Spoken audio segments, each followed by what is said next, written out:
Thankfully, in all of my stupidity and all of my DWIs, I never hurt anybody. It was always making a California stop, not stopping on a right turn, or something dumb that always got me busted. I never really caused bodily harm to anybody, thankfully, thank God. But I mean, I picked up multiple DWIs where they became felonies. So I mean, I'm not trying to minimize that. I was doing bad. I was only sentenced to 4 years. I met people in prison that were sentenced to 10, 20 years for DWIs. I mean, so I could have gotten a whole lot more than what they gave me. In that instance, I was blessed. Welcome, everyone. Today I have a testimony that's not just a tale, it's a journey of transformation, redemption, and grace. Our guest today is Joe Loya. Joe will take us through the highs and lows of his life, a story that starts out with a childhood filled with promise, but leads him down a dark path, joining a gang. He later found himself in the Navy, only to return home and face a life spiraling out of control, filled with pain and loss. Ultimately, Joe's journey landed him in prison, but in that place he encountered the Lord and chose to surrender his life. Since then, Joe has been walking in the light, pursuing a deep relationship with the Lord, and witnessing blessings he never thought possible. Please be sure to subscribe to my channel for more testimonies like this. And without further ado, let's get into Joe's testimony. All right, everyone, welcome back to another testimony. Today I got a new guest on today. Joe, how you doing today, man? Doing well, brother. Doing well. Thank you for having me. Thank you for reaching out. I'm honored. Yeah, well, thank you so much for reaching back out. I'm honored to have you on. I've been really looking forward to having you on my show, and I'm really excited to hear your testimony today, man. I appreciate you, man. I appreciate you. Yeah, well, how where do you start with your testimony, man? I'm really looking forward to hearing what God's done in your life, man. Right, right. Well, I mean, my life, as with most people, of course. I mean, we been a long, winding road. I mean, it's just born and raised in El Paso, Texas. I'm a lifelong resident. I'm still here. I'm still here in El Paso, Texas. I spent a few years in the Navy. It's my only years away from here. But going back, I I had a good childhood. Honestly, I had a real good childhood. Uh, from all the way up until sixth grade. I mean, I was your normal kid, I guess you would say. I mean, riding bikes and just doing kid stuff. I was very smart. I was part of the, I don't know what they call it nowadays, but back then it was called the gifted and talented. I guess curriculum. I guess it would be like the AP class or whatever you have. I think what it is now. Hmm. And so, I mean, growing up, I was good. I was a good student, good kid. Unfortunately, things kind of went skew in the seventh grade. One of my neighborhood friends, we the neighborhood that I grew up in, all of the families they started that neighborhood. I mean, uh, I was a baby. I was 1 year old when my parents moved into that neighborhood, and they shared with me that the houses at the very far end of the neighborhood still were being built when they moved in. So I mean, this was like a brand new neighborhood, and what's considered the lower valley. That's a part of the town of El Paso. It's called Lower Valley, and so a bunch of families that started the neighborhood, right?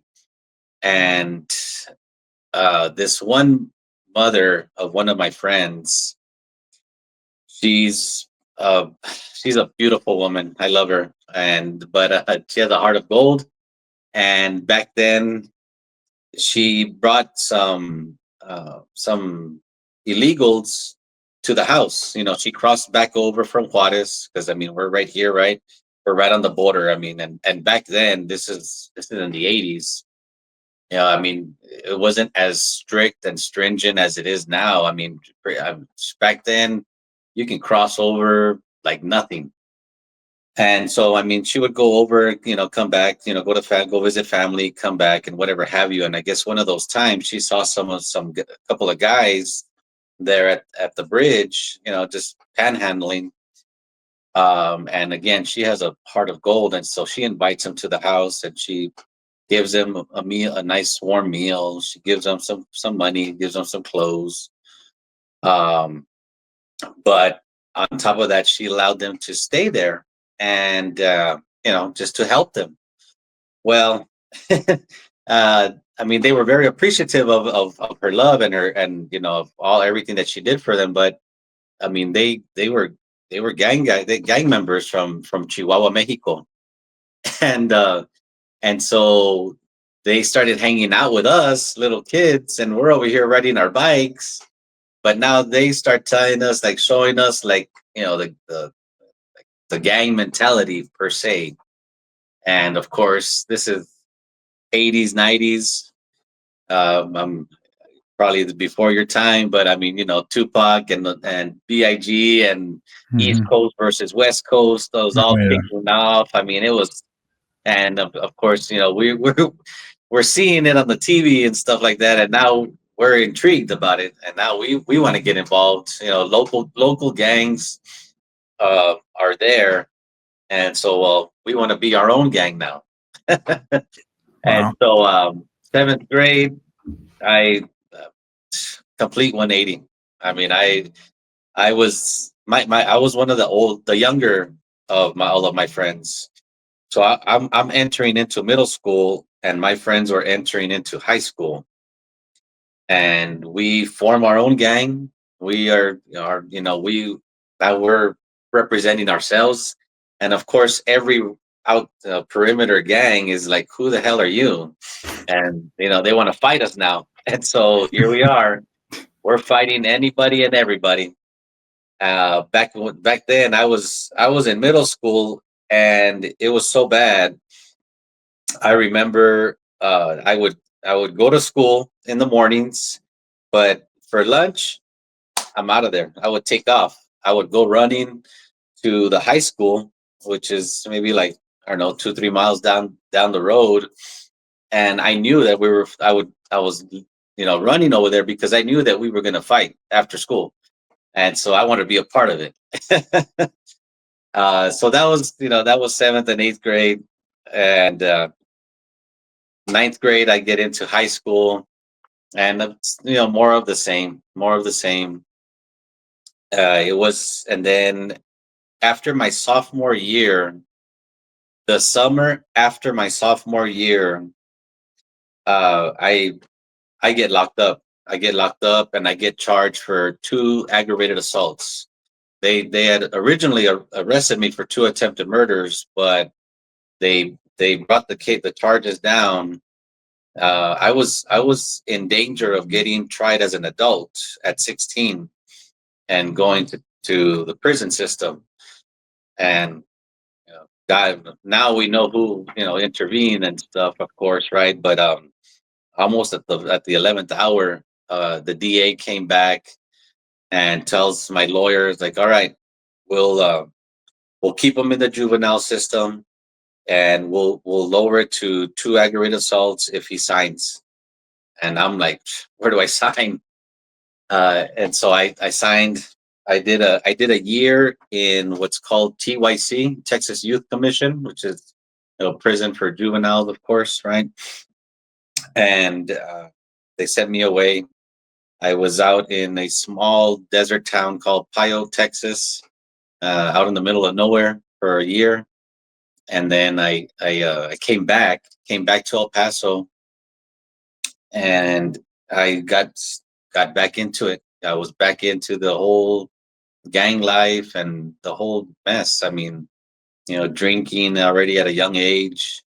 Not good, not good at all. It wasn't very good.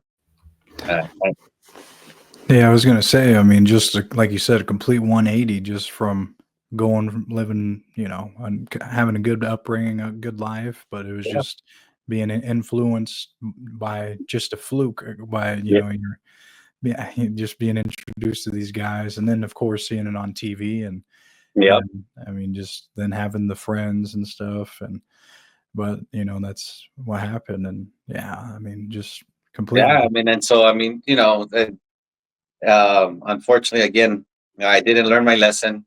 Being we're hard headed. We're human, of course, and but I'm 17, 18ish, somewhere around there, and my girlfriend gets pregnant. And so there was a saying I used to tell all of my loved ones. I was I would tell them, I said, I'm going to do time for the government. Might as well get paid for it. And so that's when I decided to join the Navy, and I took off, right? I mean, because the path I was headed, I was headed for prison. And so thankfully, of course, my juvenile record was sealed, so I was able to enlist and took off. Unfortunately, I was still mentally young, immature, because I mean, I didn't want to hear, keep getting orders from people. So I did my 3 years. I got out honorably. At least that I have an honorable discharge. But looking back now at this age that I am now, I see people that I know have already retired and now they're getting pensions. I'm like, man, that could have been me. But oh well, it's God's path, and of course, he knows what he's doing with me in my life, right? But I did my time in the service.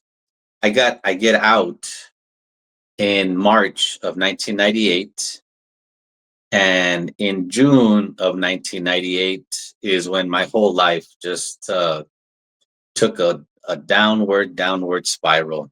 Because in June of 1998, me and my wife are in a car accident, and she passes away on me, and that just that messed me up.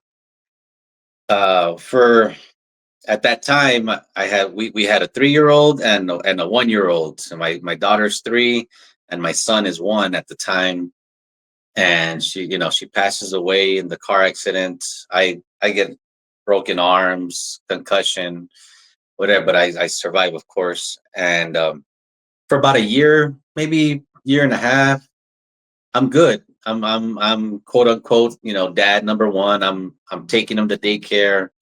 I am working. I'm doing what's supposed to be done, right? As a father.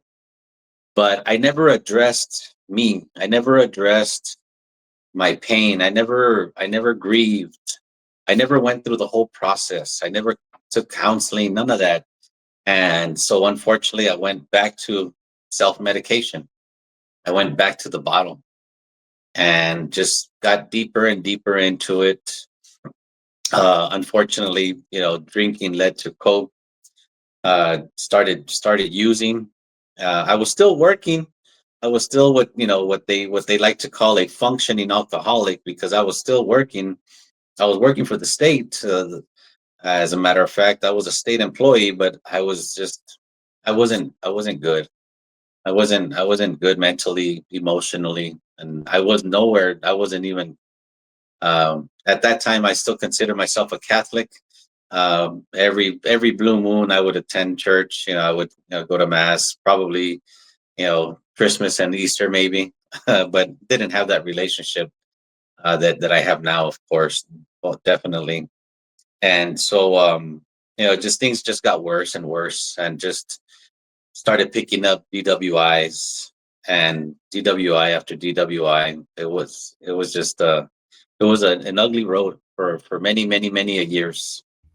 Yeah, I mean that is a very very traumatic thing to for anyone to have to go through, unexpected, and it's just there's no easy way to address that or deal with Yeah, that.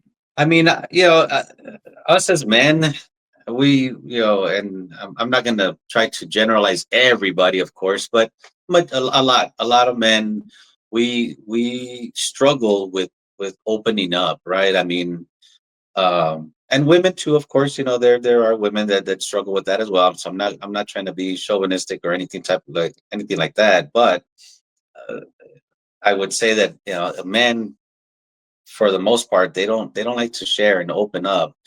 And so I mean that's where it gets hard. But I mean, that's you have to have that. You have to have that. Whatever traumatic experience, and whether it be PTSD for my fellows, veterans, whatever. I mean, or even traumatic childhood. You need to you need to talk that through. You need to talk to somebody and process it, because if not, it just keeps getting bottled up, and just like a shaken up, Coke can, right? I mean, it's gonna explode at some point. Yeah. And, I mean, you had personal experience with that, and Yeah, like you said, so you were going in the direction where you said you had picked up DUI after DUI, and yeah. what had ended up happening with all that? So, to this day, I mean, part of my testimony and part of the story that I share with people that I talk to on a one-on-one level, and when I'm on stage speaking at engagements and so on, I share with people that our loved ones that have passed, they're still with us. They're still there, and so I'll share. My wife, she passed away on June 11th of 1998, right? And so fast forward 17 years, and on June 11th of 2015, I am in the courtroom, in the courthouse, signing my plea agreement for 4 years of prison. And so, I mean, in my heart of hearts, I feel as if she's like, you know what, this guy needs a timeout. Thankfully, thankfully, in all of my stupidity and all of my DWIs, I never hurt anybody. It was always making a California stop, or making, not stopping on a right turn, or something dumb that always got me busted. I never caused bodily harm to anybody, thankfully, thank God.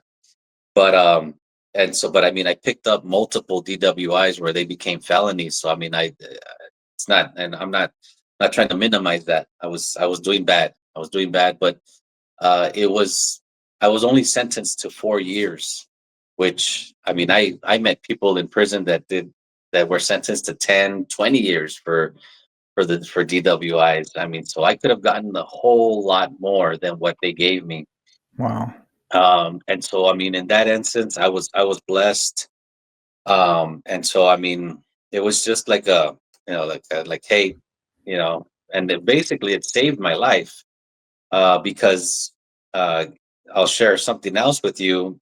One of my one of my quote unquote road dogs back then, when I was, I would, the routine was going to work Monday through Friday, 8 to 5. And I had a friend of mine, he would get his job, he got off at 4:30. So about 4:45 ish, I'd always get the text, "What's the plan?" And so, I mean, there were a couple of bars around town. They would have what they called a power hour, and so from 5 to 6, they would promote dollar beers. And so, I mean, our plan, almost at least 3 days out of the week, we would stop at those bars, and they already knew us. Then they knew me. I would drop a 20, and they would put aside 20 beers for us.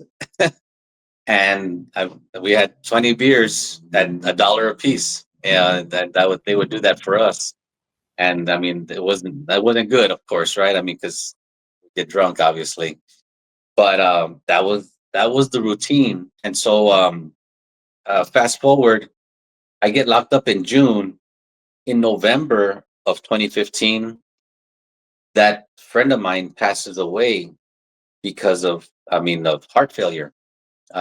He was, I mean, wasn't he was a big man. He was a bigger boy, but I mean, still, I mean, that could have been me.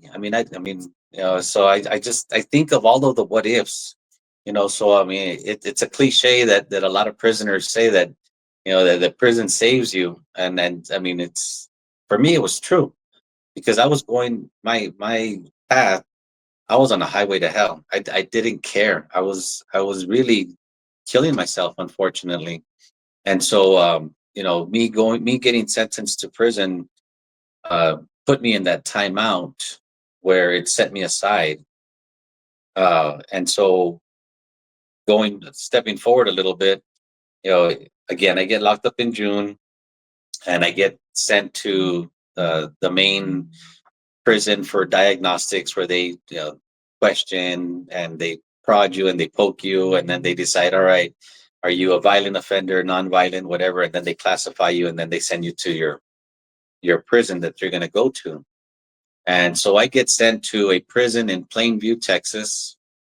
And so as soon as I get there, I'm already starting my walk. I'm opening up the Bible. I had been doing that in the county, and then of course continued on trying to strengthen that, of course. So I request to get placed in what's called the faith-based dorm, which I'm guessing many of your viewers will understand. But for those that don't, I mean, the faith-based dorm is just basically a dorm that you volunteer to go to, that entails that you're going to do extra classes, extra work for the church and for the ministry, and for, and you're just going to do extra stuff that other inmates are not doing. And you're doing that voluntarily so that you can be there, right? To hopefully strengthen your walk with Christ. Or, I mean, there are other faith religions in there, of course, but for me personally, I'll speak on Jesus Christ, of course.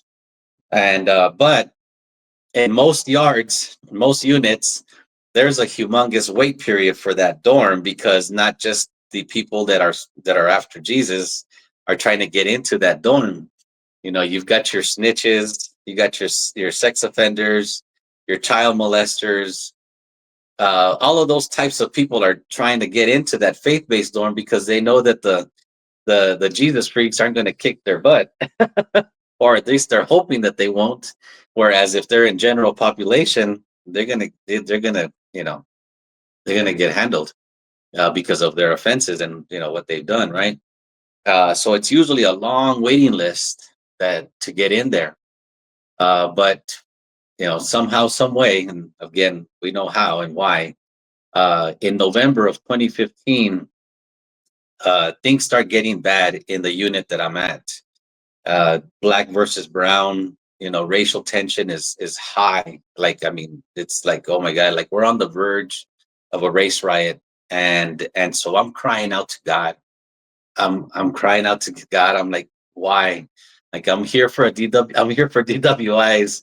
I don't need to get, involved into a race riot, get 5 years tacked onto my sentence. I don't need that. My first granddaughter was about to be born. And so I'm literally crying. I'm literally crying. And that's when I heard his voice. I physically heard his voice. Can you hear me now? And that's I threw up my hands, and got on my knees, and yes, I gave my life to him. I gave my life to him at that point. And miraculously, shortly thereafter, I get the news that I've been approved to go to the faith-based dorm. And I avoid all the tension, all the drama, all the BS that goes on in your normal dorms. uh, it gives me the ability to just focus, to dive into the word, strengthen my walk, because uh, fellow fellow people that have been down, we all know that when we're locked up is not the battle. That's not when the challenge is. It's when you get out, because a lot of us have known friends and family members that they're locked up, and they're like, oh, Jesus this and Jesus that. But the moment they step back into the free world, into the world, they're back into the same dirt that got them into there, right? So that I didn't want that to be me. I didn't want to be a statistic. I was done. I was done with that life. Yeah. And how long were you in this faith-based program? So I was in there. So again, thankfully, I mean, I only had a 4-year sentence, and I only did 2 years. So I was in that dorm for about a year and some change. Yeah. And so, And so wasn't too long, but I mean, it was long enough to allow me to learn, to grow spiritually, mentally. You know, I was locked up physically, but I was free. One night, that in November of 2015, when I said yes to Jesus, I mean, that changed me from the inside. I mean, it's difficult to explain in words how you feel after that. And so, I mean, yes, I was locked up, but I was smiling because I was free. Um, Fast forward to now, this year, I'll be celebrating 10 years of sobriety. And I mean, it's beautiful. It's beautiful. So that, I mean, right now, I mean, I'm getting ahead in my test and my story, but I mean, to be able to not crave. I mean, I go to Applebee's to go have lunch or wherever. It doesn't matter that they sell alcohol. It's the farthest from my mind. That's Whereas before, amazing.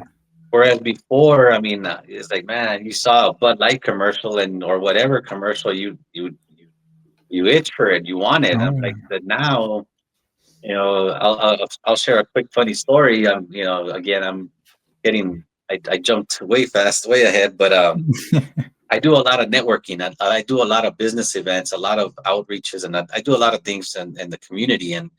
And so this last year, the, I was at a launch party for a local magazine where I've been featured in it, well, in months prior. But they do like a launch party every month for that month's magazine, right? And so we were at X Social Lounge here in El Paso. And then the following week, another friend of mine has a marketing company, and he was doing an event there at that same location, at that same bar, at that same venue. And so the owner comes up to me on the second one, and he's like, "What's going on, bro?" He said, "You don't even drink, and you're here more often than some of my regulars." I mean, he's telling me jokingly, right? But it was like, hey, man. But it's funny to have that. I mean, and I don't crave it. I don't crave it. I don't. It doesn't run through my mind. Nothing. I'm good. I'm good, and it's so beautiful. But getting back to it, I mean, so if- I want to share just how good and how amazing God is. I mean, so uh, I did my time. Of course, I mean, I have to pay for my consequences. I mean, our wrongdoings carry consequences. I mean, so for anybody that's listening and is facing a possible trial or an obstacle, a hurdle, or whatever. I mean, we create our own messes.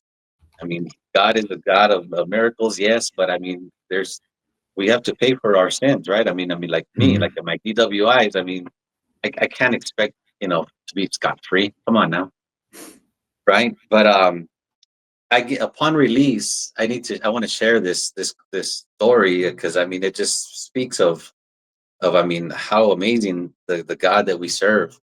I shared a minute ago that I used to work for the state. I was working for the Texas Workforce Commission. I was handling the unemployment claims.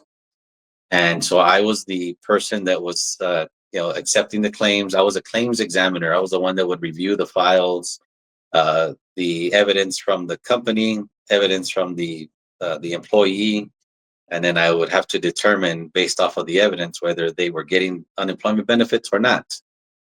So I go away, of course.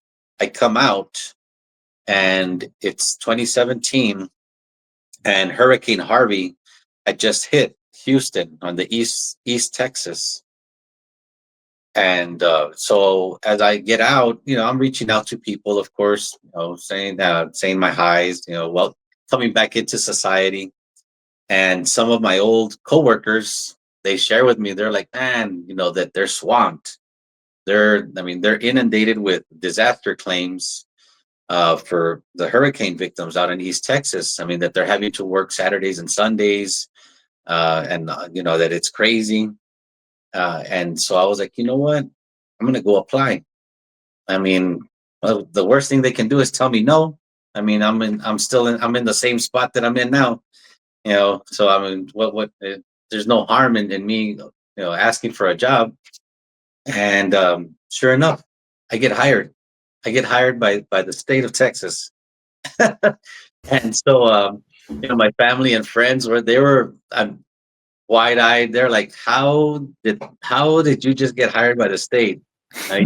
You just got out of the state and now you're working for the state. Man, And yeah, I that's a mean, blessing. I point up, right? I point up. I mean, it was a temporary assignment. They just needed help with those disaster claims that they were filing, right? But it allowed me to get some paychecks underneath me and get some money and get back on my feet. That lasted all the way till December of 2017, and then in January of 2018, the day before my birthday, I get hired by ADP, which is a I think they're the largest payroll company in the world. Hmm. They have a large footprint here in El Paso, Oh yeah. uh, and they hired me. And I mean, I know people here that have applied for different positions like 10 times, 15 times, and they don't get hired. Dang. And I mean, here I am, a felon, getting hired by this worldwide company.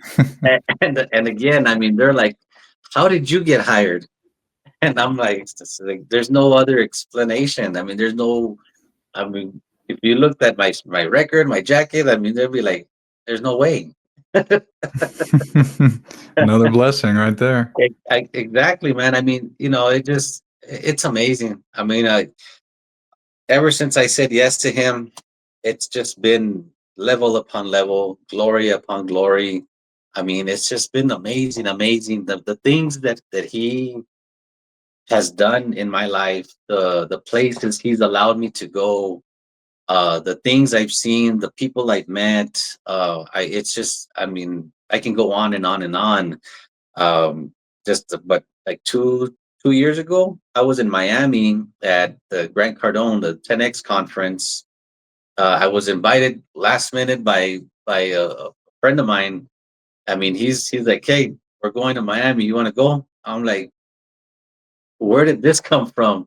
It's not like, I mean, we're not like best buddies. Like, I mean, he's into real estate, so him and his business partner were going out there, and out of the blue, he's like, "Hey, you want to go?" I'm like, blessings like that. Just, I mean, just like crazy. Just recently, uh, I'm I shared with you when we were talking before this that I'm recording something myself, and we haven't released anything yet, but I'm doing a little show myself, and the my producer, he is a ambassador for the NFL experience. He's been an ambassador for a couple of years. And this year, so to my understanding, the way he's explained it to me, and if hopefully I'm understanding him right, you you become an ambassador, and then you show that you're going to stick with it. So then after that, they allow you to bring like a team. And so this year he was allowed to have 5 people. So he took him, his wife, and then he allowed me to go with him, and then another actress, and then a model. And so all 5 of us went to go represent El Paso at at the Super Bowl at New Orleans. We didn't go to the actual game, but we were there from Monday all the way to Saturday leading up to the Super Bowl. Participating and being a part of the whole NFL experience there. And I got to meet, I mean, several different players, reporters, you name it. One day on the Thursday before the Super Bowl, we went and we were part of a volunteer crew, and we went out there to Xavier University, and we were part of Baskets of Hope, and we were basically creating the baskets. I don't know if maybe some of your viewers are familiar with that nonprofit, but basically, Baskets of Hope is a nationwide nonprofit organization, and they provide these baskets for the families of children primarily, that are in the hospitals, and they're going through different things, cancer, whatever, leukemia, whatever.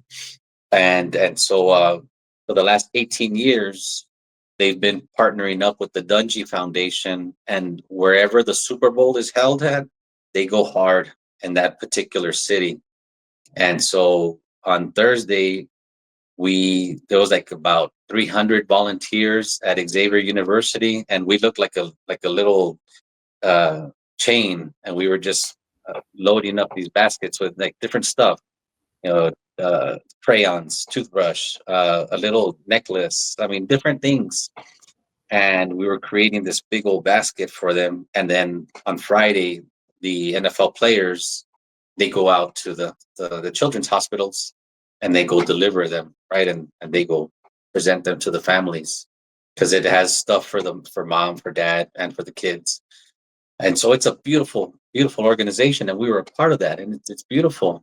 And so, as if that wasn't beautiful enough, the MC or the director of the whole event that particular day on that Thursday, he's going around thanking everyone for being a part of it, for volunteering, and so on. He finds out that us five are from El Paso, and he's like, man, you guys are amazing. Thank you. You guys are a long way from home.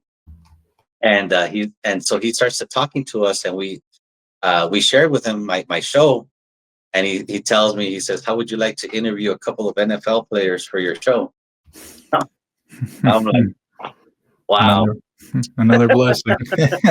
I mean, I can go on and on about the things that God has done and the door that He's opened up. I mean, it's just been amazing, brother. It's been amazing. Yeah. Wow, Joe. I mean, that is just incredible how everything has come full circle in your life and how you have been able to really just turn around from what you grew up. And like you started off the story, like you had a really good upbringing and then just kind of got lost along the way. But I mean, you've came out of it, and I mean, wow. I mean, Christ has just really been working, man, working in your life and just really using you to reach others and continuously just going to be able to use you and just, God willing, man, just keep doing what you're doing. I mean, I'm very grateful and honored to be able to connect with you and hear your testimony. And I like we were saying before we came on, man, just hopefully just one person hears this and Yeah. Yeah. resonates with your testimony, man. Yeah, I mean that's the thing, man. I mean, because you interviewed some amazing people. I've listened to several of them, and I mean, they have their beautiful stories and testimonies, and I mean, just the power of God. And I mean, for me myself, like even right now, I mean, if I can just share a little bit more, but what I'm doing now, I'm small business owner, entrepreneur. I never in my life did I think I was going to be doing this. When I got hired by ADP, uh, great company. I thought I was going to be there for life. I thought I was set. I was like, man, this is great. I'm good. But a couple of years into it, this tug in my heart was like, there's more.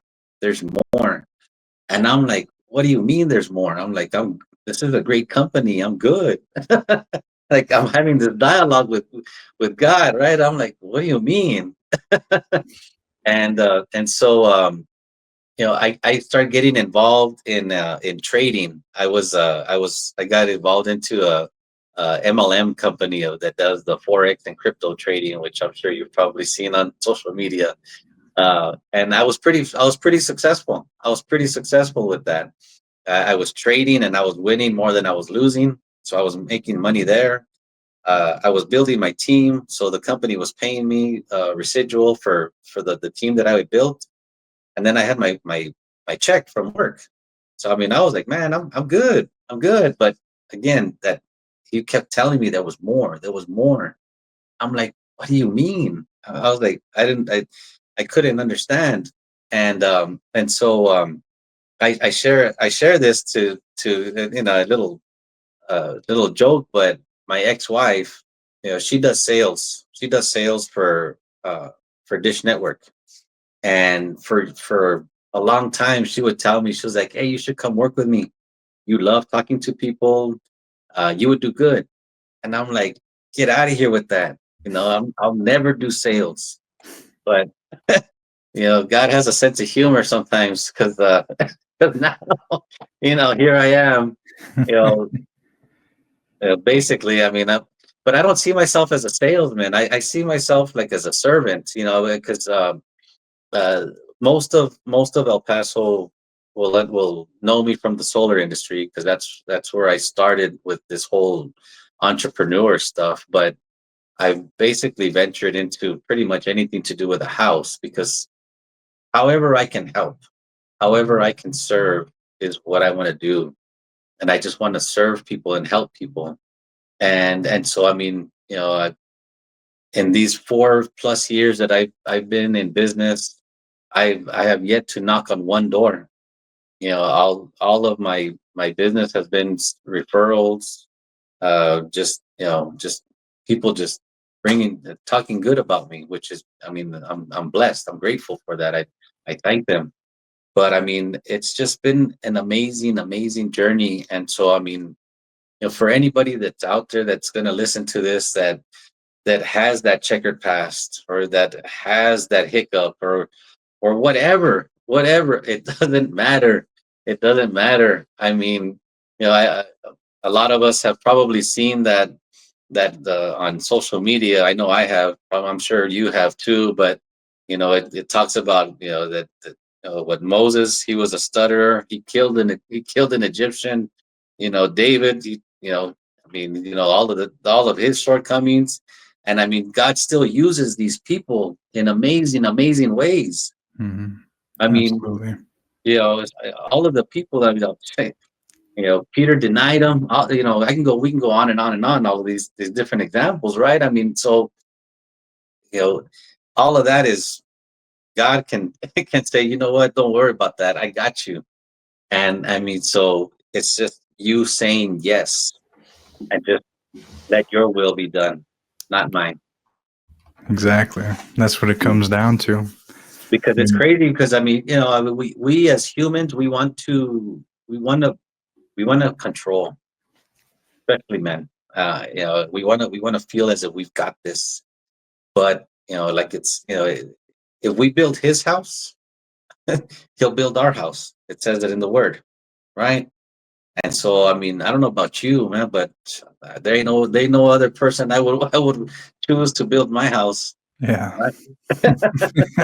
No So doubt. The Almighty so Creator. I'll continue to build his house, Yeah. and let him take care of mine. Hmm. Yeah.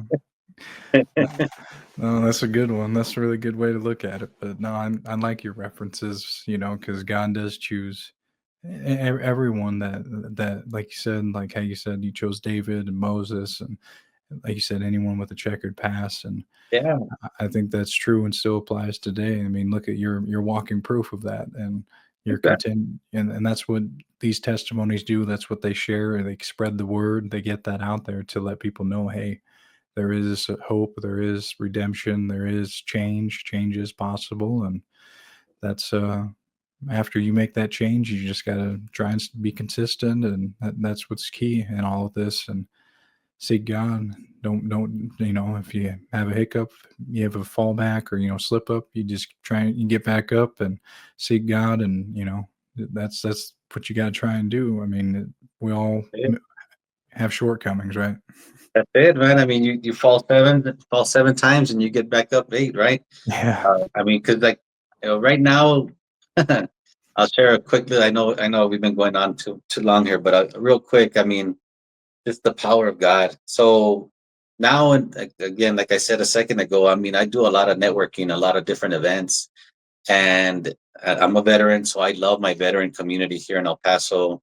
I love doing a lot of different things for the veterans, and throughout the city.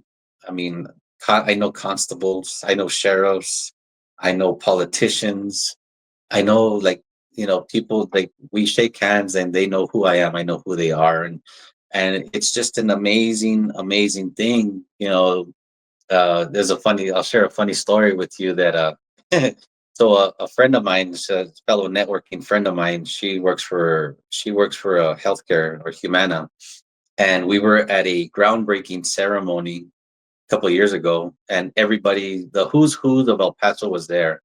The congresswoman, congressman, mayor, sheriff, county judge, you name it, everybody.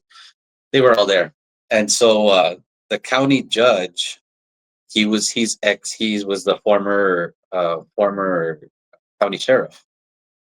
And so he comes over and he shakes my hand. He says hi from afar, and then he comes over and he shakes my hand. And then my friend that's sitting next to me, she's like, "You know him?" And then I tell her, I was like, "Yeah, he arrested me back in the day." And then she's like all wild eyed, like I'm like, "No, I'm just joking with you. I'm just joking." And but it's just mind blowing and beautiful that you know decades ago I was running from these people with uniforms, and now I'm over here rubbing elbows with them, shaking hands, and I call them friends. Mm-hmm. And I am a part of the community that's doing good. Yeah. And it's all because of him. It's not me. Mm-hmm. It's not me. Because if left to my own accord, I would have still been going down that ugly downward spiral. Mm-hmm. It was him that washed me clean, and I don't even think about alcohol, about coke. I don't. It doesn't even go through my mind anymore. And now I can focus on him. And again, like I said, I build his house. Whether it be through a Bible study, a men's Bible study, through the church, whatever the case, and he'll build my house, and he can do the same for each and every one of us. Yeah. No, that's really good, and that's a solid example of how God works and how God has, I guess, what you can call it is how He has redeemed you. Because like you said, in the back of the day, you're running away from Him, and now you're shaking hands and all that. But yeah, He's redeemed you, and you see it, and you find humor in it because it's laughable now. It Yeah, really is, and hopefully for other people that may listen to it, they can have those moments one day, and because it is a real thing that can happen, man. And it can, man. It can. It's just that we need to just. I mean, it starts with saying yes, yeah, and that's it, man. I mean, saying yes and throwing your hands up and saying, "Not my will." yeah. That's all. hmm Well, Joe, I do, like I said, I do appreciate it, man. And you want to pray for those people that may be struggling right now. Pray us out. Yes, sir. Lord Heavenly Father, just come to you as we always do. Just give you thanks. Thank you for the many blessings that you bestow upon us. I mean, just from waking us up just for another day that was never promised to us. And today, right now, I just want to pray for that one person that's struggling mentally, emotionally, spiritually. I just pray that I mean they see that through everything, through all of our challenges, all of our struggles, everything that we have put ourselves through, he's still there. Just like it says in Revelation 3:20, I stand at the door of your heart and knocking. He's there knocking. And I just pray that you open up that door. You open up that door and you allow him in. You allow him into your life, and you lay hold of him and don't let him go. I pray that you just continue to walk with him. You walk with him in the highs and in the lows. He's there. He's there. He's that fourth man in the fire. He's the one that's picking you up out of the water. He's there. But you have to say yes. I just pray that you just say that yes and follow him. Pray this in Jesus' mighty name. Amen. Amen. Thank you, Joe. Thank you. Thank you, brother. Thank you for all that you do, man. I mean, by you doing this, you are doing you are the hands and feet of Jesus. And I applaud you, I commend you, and I thank you continue on. I know you have your battles, you have your struggles, and so keep fighting that good fight of faith, brother. Thank you. Thank you. I really appreciate you saying those kind words, man. It does mean a lot because you're right. We all got things we deal with, and Yep, this does take a lot of time and effort. But yep, I love every moment of doing this, man. And it's an honor to, like I said, be able to record and edit and do your testimony and put it out there. And I'm really looking forward to you and being able to see it when it's done. yes, sir. Thank you. Can't wait, man. Thank you Yes. so much. Joe's testimony is nothing short of a powerful comeback.